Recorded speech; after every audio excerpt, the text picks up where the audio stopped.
Before we begin, here's a question to sit with. Have you ever refused something from someone? Not because you could not use it, but because you understood immediately that accepting it would cost you something you were not willing to pay? Drop your answer in the comments as you listen. Nathan Cole had spent 30 years learning how to read value. He could look at a company, a contract, a conversation, and know within minutes what it was worth and what it would cost. He had built an empire on that instinct. He had never once questioned it, until a woman in a supermarket refused $20 from him and walked away without looking back. Zoe Campbell was not impressed by money. She had grown up watching money arrive in people's lives and change them in ways that had nothing to do with happiness. She had decided early that what she built with her own hands would always mean more than what someone else's wallet could offer. She was excellent at what she did. She had never needed anyone to pay her way. And the man who tried to, the one she turned down without a second thought, was about to discover that the most valuable thing he had ever encountered was the one thing his world told him he could not have. Some stories begin in extraordinary places. In boardrooms, at galas, at moments that announce themselves as significant before they even unfold. And then there are the stories that begin in the cereal aisle, in the most ordinary place imaginable. With no music, no lighting, no sense that anything is about to change. Those are the stories I love most, because they remind us that love does not wait for the right setting. It does not check your bank account or your zip code or whether the room you are standing in was built for you. It just arrives, quietly, between the bread and the orange juice. If you have ever been told that who you are is not the right fit for someone else's world, this story is for you. Stay with it. Before we go in, one small ask. If this story finds something real in you today, right? She was always the answer in the comments. Let this family know you are here. Now, let us begin. Nathan Cole had a rule about grocery stores. He did not go to them. Not because he was the kind of man who considered himself above ordinary errands. He had grown up in a working-class household in North Carolina and had never entirely lost the instincts that came with that. But because his schedule, his security detail, and the particular logistics of being a man whose face appeared in business publications had made ordinary errands complicated enough to outsource entirely. He had a personal shopper. He had a chef. He had a system. The system had failed on a Thursday evening in October because his personal shopper was sick, his chef had the night off, and Nathan Cole had arrived home to an apartment with no food in it, and a meeting that had run 4 hours longer than it should have.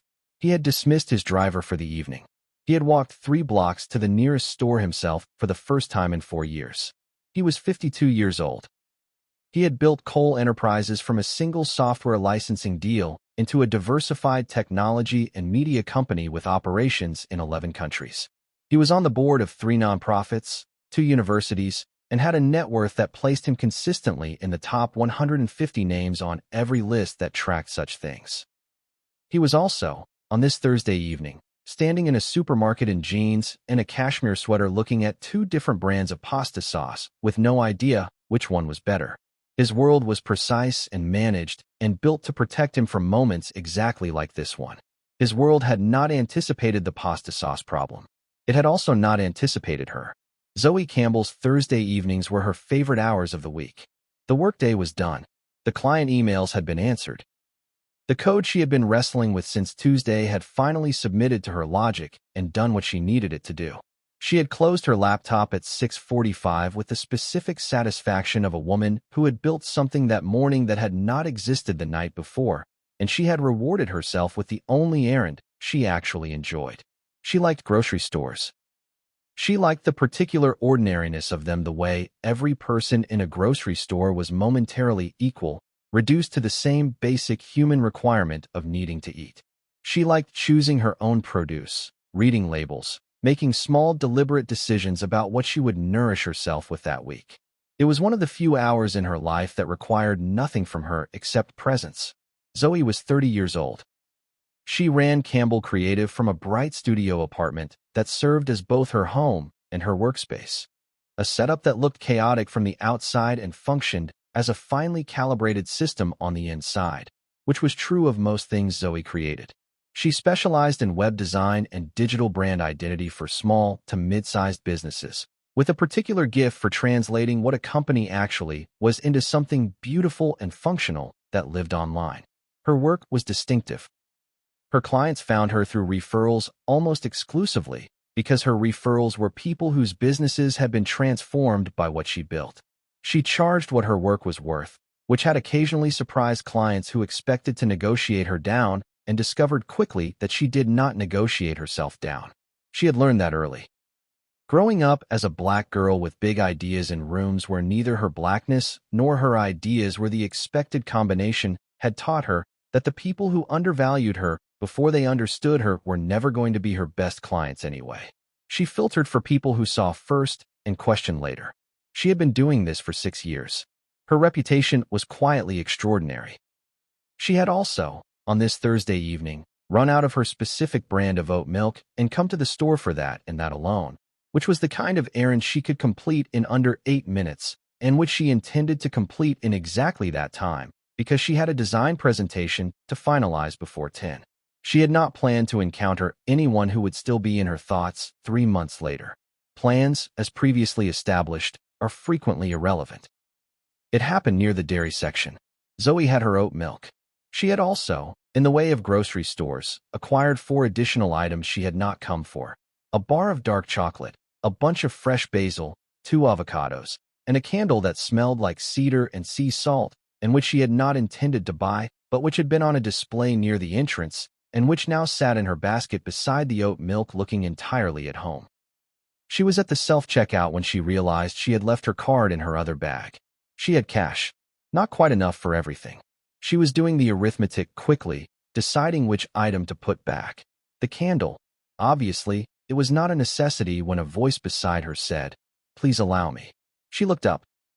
The man beside her was tall, casually dressed in a way that was clearly expensive even without trying to be, with salt and pepper hair and the kind of face that belonged to someone who was used to being the most significant person in any room he entered. He was holding out a card toward the card reader with the easy confidence of someone performing a small courtesy. She looked at the card. She looked at him. She said, "Thank you, but no." He said, "I am happy to." She said, "I am sure you are." "I have it." She put the candle back on the nearest shelf, paid for everything else, and was walking toward the exit before he had fully processed what had just happened. He stood at the self-checkout for a moment. He could not remember the last time someone had said no to him about something that small. He could not explain why he was still thinking about it 20 minutes later on the walk home. The name came back to him 3 weeks later through the least expected channel. Cole Enterprises had been in a quiet crisis for 6 months about something that sounded, to outsiders, minor and was in practice significant. Their digital presence, their website, their brand interface, everything that existed between the company and the world online, had become a problem. Not a scandal, not a failure. Something worse in some ways, an irrelevance. 3 separate design firms had been hired over 2 years. 3 separate outcomes had failed to capture what Cole Enterprises actually was as a company. The site was functional and entirely forgettable, which for a technology and media company was a particular kind of embarrassment. Nathan's head of marketing, a sharp woman named Diana who had been with the company for 7 years and who Nathan trusted completely, had come to him with a name. She said, "I know you have been through 3 agencies. This is not an agency. This is one person. Her name is Zoe Campbell. She runs Campbell Creative. I have seen what she builds, and it is unlike anything any of the agencies produced. She does not take every client. She chooses her projects. But I think if we approach her correctly, she will be interested in this one." Nathan said, "Send me her portfolio." He looked at it that evening. He looked at it for 45 minutes, which was considerably longer than he looked at most things. What she built was not just beautiful. It was precise. Every site in her portfolio communicated something specific about the company it represented. Not a generic version of professionalism, but the actual personality of the organization, translated into color and movement and space. She understood, he realized, that a website was not a brochure. It was a conversation. And she knew how to make that conversation say exactly the right things. He told Diana to set up a meeting. Diana sent the request. Zoe read it on a Friday morning over her first cup of coffee. Cole Enterprises. She knew the name. She had looked at their website once when a contact had mentioned them and had thought, whoever built this did not understand them at all. She had filed that observation away and moved on. She wrote back to Diana that she would be happy to discuss the project, and that she had some availability the following Wednesday at 2. She did not know, yet, who she would be sitting across from. The meeting was in the Cole Enterprises conference room on the 29th floor. Zoe arrived 3 minutes early in a burnt orange wrap dress and her laptop bag, and she was reviewing her preliminary notes when the door opened, and she looked up, and the man who walked in was the man from the supermarket. He recognized her at the same moment she recognized him. A pause. She said, "You are Nathan Cole." He said, "You are Zoe Campbell." A beat of silence in which both of them recalibrated. Then she said, "Well, let us see if your company is a better client than you are a grocery store stranger." He laughed. It arrived before he could manage it, genuine and unguarded, and it surprised them both. The meeting ran 2 hours. She asked him questions no designer had asked before, not about aesthetic preferences or color palettes, but about what Cole Enterprises was afraid of, what it was proudest of, what it wanted people to feel 30 seconds after landing on the homepage. She listened to his answers with the complete attention that Nathan recognized as rare and valuable. She pushed back twice on things he said, gently, precisely, the way someone pushes back when they're trying to get to the truth of something rather than win an argument. At the end of the meeting, she said, "I will take the project. These are my terms." She slid a document across the table. He read it. He said, "These are not negotiable?"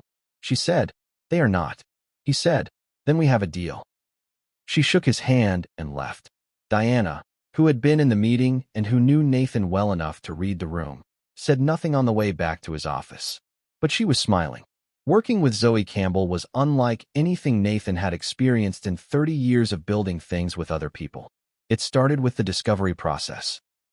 2 weeks of conversations, site visits, document reviews, and interviews with Cole Enterprises staff that Zoe conducted with the methodical thoroughness of an investigative journalist.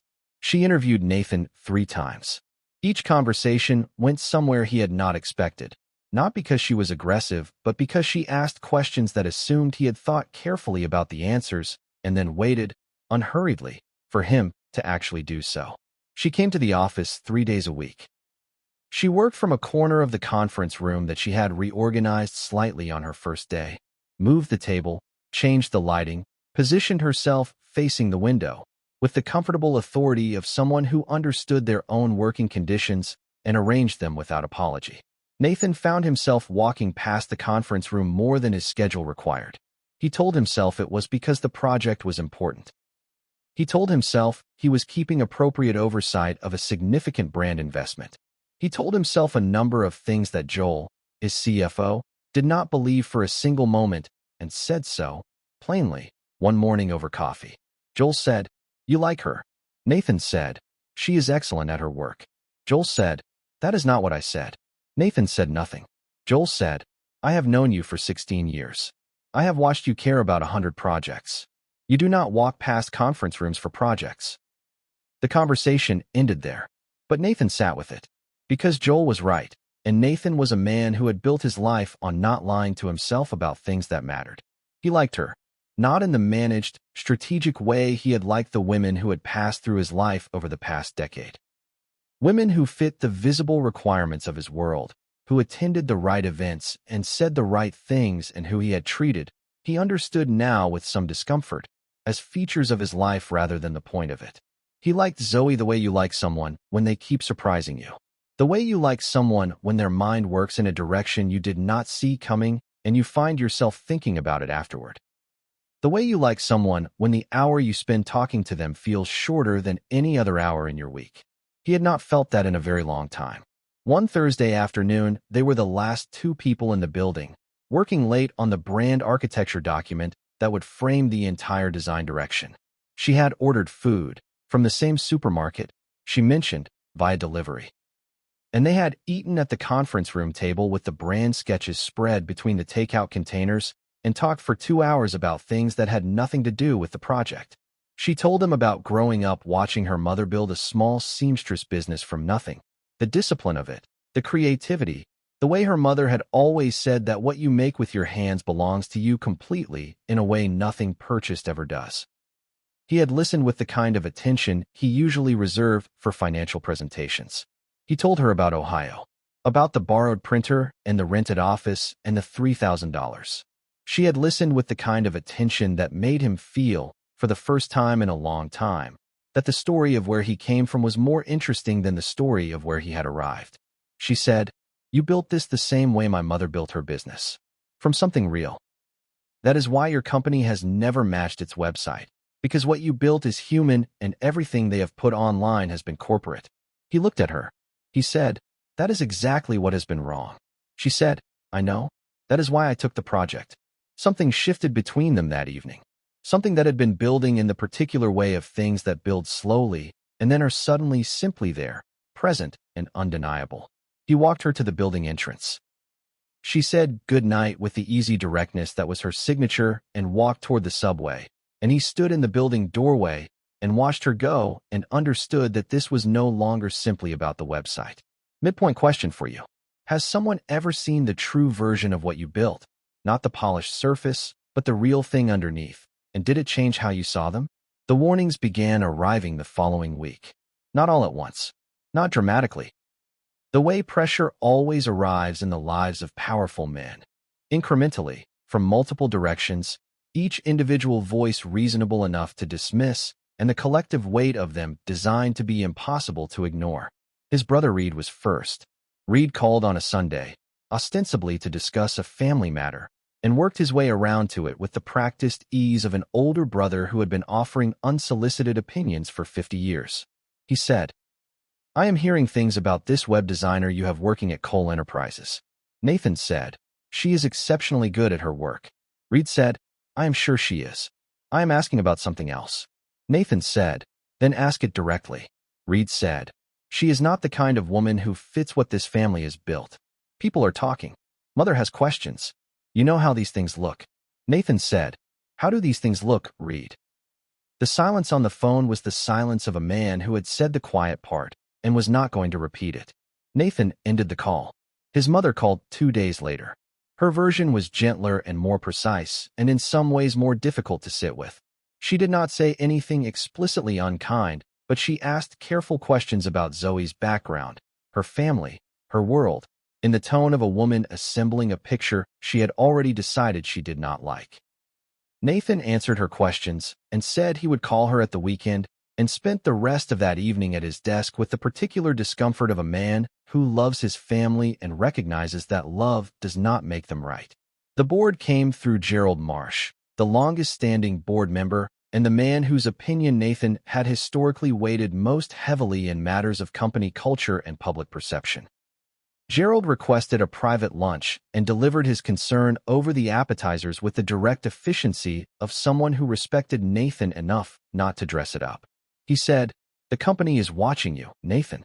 Not unkindly, but watching. The digital transformation project has raised your visibility internally. People know who is working on it, and people notice where your attention goes. There are investors who value a certain kind of stability in the man who leads this company. A relationship with someone who is," he paused, "outside the expected circles could complicate conversations we do not need complicated right now." Nathan said, "What circles would those be, Gerald?" Gerald looked at his appetizer. Nathan waited. Gerald said, "You know what I mean." Nathan said, "I do. I am asking you to say it." The lunch ended early. That evening Nathan called Zoe. She answered on the second ring, her voice carrying the focused energy of someone mid-work, and he asked if he could come to her studio. Not the office. Her space. She said, "Now?" He said, "If that is all right." A pause. She said, "Give me 20 minutes." He came with nothing. No agenda, no presentation, no version of himself that was managed for the occasion.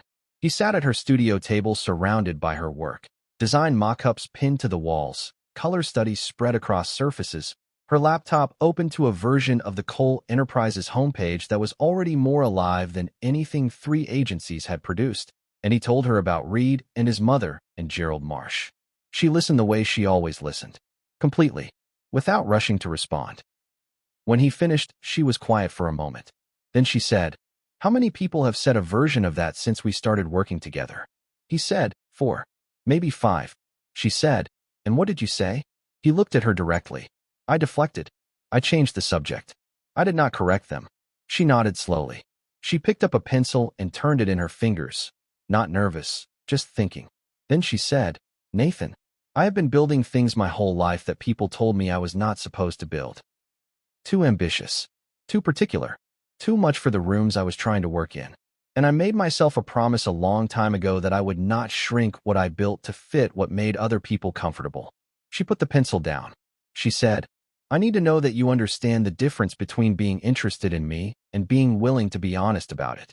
Because I have been the woman someone was interested in privately before. I know what that looks like from the inside. And I am not available for that version of this. He held her gaze. He said, I am not asking for that version. She said, then show me. Not here. Not in a room where it is just us. In the rooms that cost you something. He said, I will. She said, I will be watching. The Cole Enterprises website launched on a Tuesday morning. It was, by every measure that mattered, extraordinary. What Zoe had built was not a website in the conventional sense.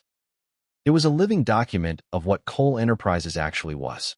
The architecture of it revealed the company's history without nostalgia, its ambition without arrogance, its values without performance.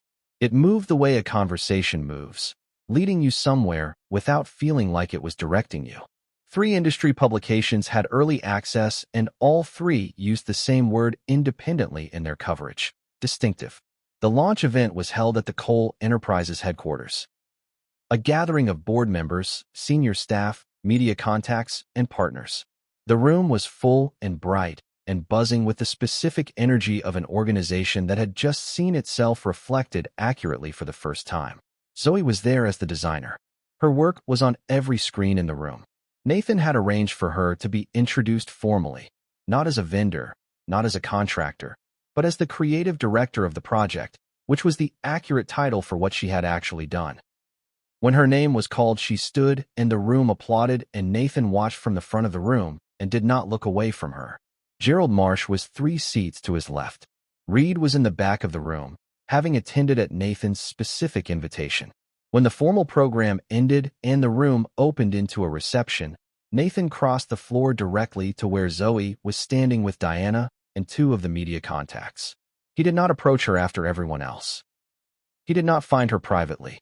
He walked across the room in front of everyone who was watching. And people were watching, because people always watched Nathan Cole, and because the people who had heard the warnings had come to see what he would do. And he stood beside her and put his hand at the small of her back and said to the group, I want to formally acknowledge that this project would not exist without Zoe's vision. She understood this company better in 2 months than we have communicated about ourselves in 10 years. The room was not silent. It was a reception. There was noise and movement, but the people who mattered heard it. Gerald Marsh heard it. Reed heard it.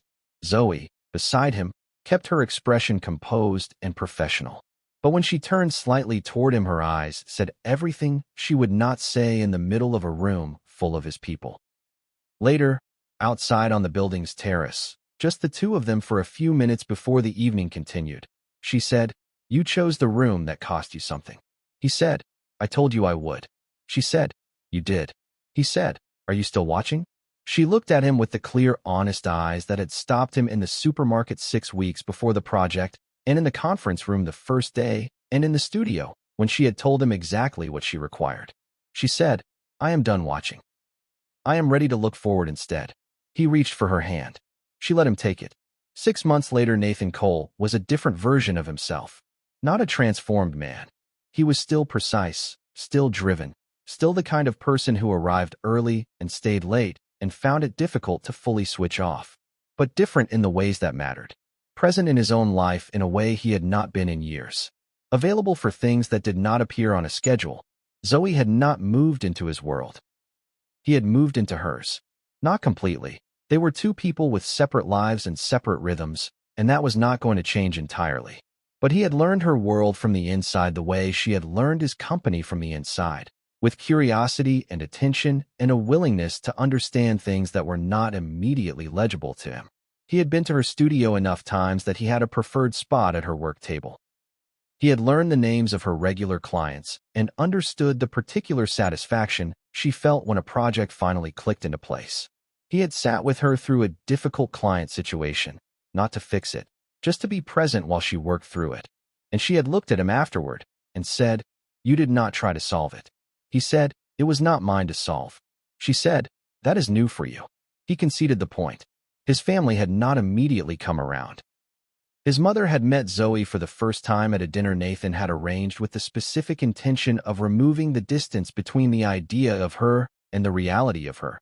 And what had happened was what happened when people of good faith finally sat in the same room together. The idea had been replaced by a person, and the person was considerably more difficult to dismiss than the idea had been. Gerald Marsh had said nothing further. The website numbers had made his silence easier to maintain.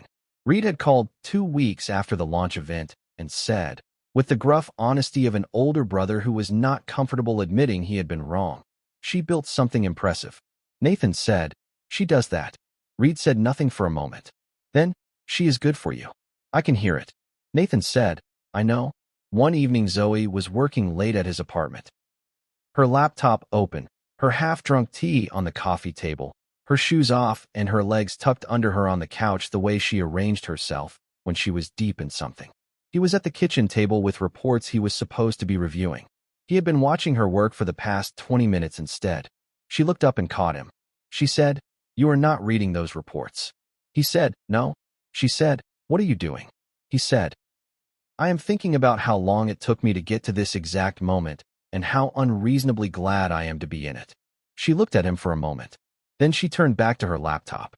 But she was smiling, and he went back to his reports. And the apartment was warm and full of the specific quiet of two people who have found their rhythm and are no longer afraid of it. His world called her a mistake. His family had questions. His board had concerns. Every person who had ever benefited from the predictability of Nathan Cole's life lined up to tell him the same thing in different language. She does not fit. She is not right. She is not what this world expects. He listened to all of it. And then he walked across a room full of the people who had warned him and stood beside her and chose her in front of every single one of them. Not because she needed him to, because she deserved it. And because he finally understood that a life spent building something impressive means nothing if you are not willing to build something true. She was not his mistake. She was his salvation. And he had almost missed her over a candle in the dairy section. Final question for you. Is there something in your life right now that the world around you is calling a mistake, but that you know, quietly and completely, is actually the truest thing you have? Leave your answer below. Your voice belongs in this conversation. If this story found something real in you today, share it with one person who needs to hear it. One share. It costs nothing and means everything. I love you all. I will see you